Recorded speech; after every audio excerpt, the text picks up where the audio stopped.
Les meilleurs moments de cette deuxième étape qui s'était lancée sous le déluge au départ de Mataró. Nous sommes en Catalogne, direction Barcelone pour retrouver la ville qui avait accueilli hier le contre-la-montre par équipe inaugurale de cette Vuelta. Ils sont 5 devant, 2 Italiens, Piccolo et Sobrero, 2 Espagnols, Romo et Nicolo.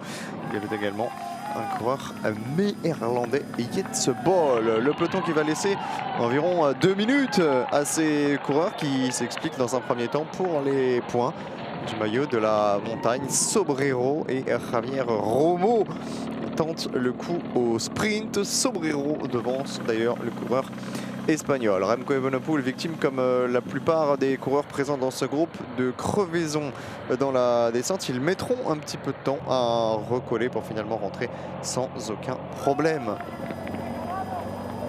avant le final. 32 km 600 de l'arrivée, une chute impliquant Primož Roglič. Et là, le peloton, forcément, va s'inquiéter de la dangerosité de ce parcours.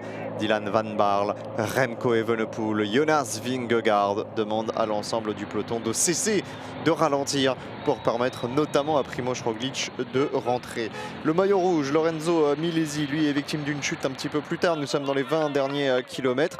Et l'échappée constitué finalement de 2 rescapés avec Andrea Piccolo et Javier Romo va prendre plus d'une quinzaine de secondes au moment où les temps sont enregistrés à 9 km de l'arrivée, ce qui permettra à l'un d'entre eux à l'issue de cette étape d'endosser le maillot rouge. A priori ce devrait être Andrea Piccolo à la faveur du contre-la-montre d'hier, mais Andrea Piccolo est potentiellement sous le coup d'une pénalité pour un retour à l'abri des voitures.